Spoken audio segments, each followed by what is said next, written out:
ধুনিয়াকে প্ৰথমবাৰৰ ভাবে অসমত মানে 5000 নাচনী ঝুমৰি নাচিছে আদিবাসী ছাত্ৰহঁতক মই ধন্যবাদ দিব লাগিব সাংঘাতিক আৰু ইমান ফেসিলিটি ইমান লৰা ছোৱালী বিলাকক মানে সুবিধা দিছে মানে মানিব লাগিব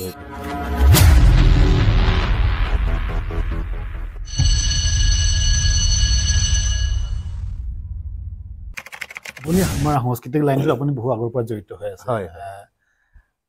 200 বছৰ চাহ জনগোষ্ঠীৰ ইতিহাস বুলি কয় হয় হয় 200 বছৰ ইতিহাসত আমাৰ জনগোষ্ঠী কোনোবাই আমাৰ জনগোষ্ঠী বিভিন্ন বাগা হেৰি আছে হয় এই লাইনটো জড়িত মানুহ আছে বহুত আছে হয় বহুত আছে আমি যদি ক'বলৈ যাওঁ কিছুমানৰ নাম বেয়া হ'ব গতিকে মই নাম উল্লেখ নকৰাকৈ আপোনাৰ দৃষ্টিত কোনোবা তেনেকৈ পদক্ষেপ লৈছিল নেকি জনগোষ্ঠীৰ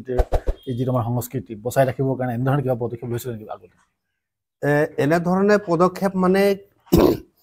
প্ৰথমেতো মই ক'ব লাগিব আমাৰ যিসকল মগা শিল্পীসকল আছে আমাৰ মাননীয় সন্মানীয় যিসকল বিশিষ্ট শিল্পীসকল যেনেকুৱা ৰামচাচনী ডাঙৰীয়া হওক দুলাল মানকি ডাঙৰীয়া হওক আমাৰ ভদ্ৰ ৰাজুৱাৰ ডাঙৰীয়া আছে বা মেটকা মুৰ্মু সত্যনাথ হেমব্ৰম চেনিৰাম ওৰাং বা আমাৰ শিৱচৰণ দাসকে আদি কৰি বা আমাৰ শিৱচৰণ দাসৰ পুত্ৰও আছিলে কুমাৰ সুৰেশ মানে আমাৰ সংস্কৃতিটো তেওঁলোকৰ চৰ্চা কৰি আছে আৰু চৰ্চা কৰিয়ে আজি আমাৰ এইটো পৰ্যায়লৈকে আহিছে ক'ব লাগিব আৰু তেওঁলোকৰ পৰা আজি আমাৰ ল'ৰা ছোৱালীবিলাকে ঝুমৰ কি হয় বা ঝুমৰ গীত কেনেকুৱা কেনে ধৰণৰ ভাগ আছে মানে সেইবিলাক বস্তু অন্তত আমি জানিব তাৰপিছত আৰু এগৰাকী ব্যক্তি আছিলে হৰেণ ৰাজৱাৰ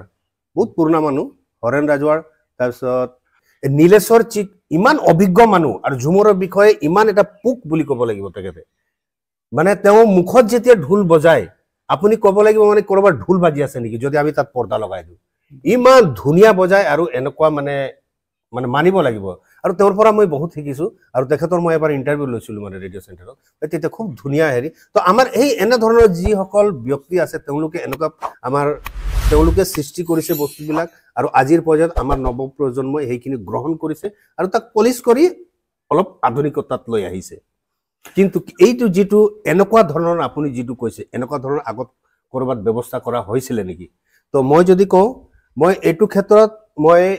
আদিবাসী ছাত্ৰহঁতক নগাঁও জিলাৰ আদিবাসী ছাত্ৰহঁতক মই ধন্যবাদ দিব লাগিব পুৰণগঞ্জ আৰু থানেশ্বৰগড় আৰু আমাৰ চন্দন দিঘাল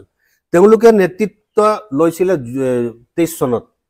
চনত তেওঁলোকে 5000 নাচনী একেলগে চালনা ফিল্ডত নচুৱাইছিল আৰু তাৰ নেতৃত্বৰ দায়িত্ব দিছিল মুকেই মই নিজে গুটে গাঁৱে গৈ পেলাই বাগানে গৈ ল'ৰা ছোৱালী বিলাকক শিকাও মোৰ লগত এই চন্দন দিঘাল থাকে এই থানেশ্বৰ গড় থাকে বা আমাৰ এই পুৰণগঞ্জ থাকে এনেকুৱা মানে তেওঁলোকে মোক লৈ যায় দাদা আপুনি শিকাও কেনেকুৱা আৰু আমাৰ সেইখিনি গোটেই কামখিনি মানে পৰিকল্পনা কৰিছিলে আমাৰ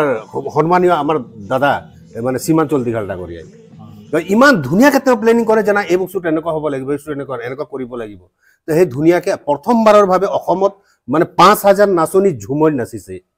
তাৰপিছত বিশ্বনাথত নাচিছে আমাৰ পিছত বিশ্বনাথত তেওঁলোকে মানে নাচিছিলে তেনেকুৱা একেলগে তো সেইকাৰণে মই মানে প্ৰথম বুলি ক'লে সেইটো আৰু এতিয়া তৃতীয়বাৰৰ মানে আৰু যদি গোটেই বিশ্ব কিন্তু আমাৰ এইটো হৈছিলে কি অসমৰ এটা চুবুৰীত হৈছিলে মানে চালনা ধৰক নগাঁও জিলাখনত আৰু সেইটো বৰ এটা ব্ৰডকাষ্টটো নহল মানে সেইটো সময়ত আমাৰ প্ৰচাৰটো কম হ'ল প্ৰচাৰটো কম হোৱাৰ কাৰণে ইমান মানুহে নাজানিলে যিকেইজনে জানিলে মিডিয়াৰ লগত অলপ জড়িত ফেচবুকৰ লগত জড়িত ইনষ্টাগ্ৰামৰ লগত তেওঁলোকে 2-4 জনে জানিলে কিন্তু আমি তেনেকুৱা হেৰি কৰিলো কিন্তু এইবাৰ মাননীয় মুখ্যমন্ত্ৰী ডক্টৰ হিমন্ত শৰ্মাৰ নেতৃত্বত যি এটা মানে বিশ্ব অভিলেখ গঢ়াৰ এটা দিশে যিটো আমাৰ ঝুমুৰ গৈ আছে বা গোটেই বিশ্বক মানে পৰিচিত কৰাৰ যিটো পৰে সেইটোতো মানে সাংঘাতিক এইটো এটা সাংঘাতিক আৰু ইমান ফেসিলিটি ইমান লৰা ছোৱালী বিলাকক মানে সুবিধা দিছে মানে মানিব লাগিব সেইটো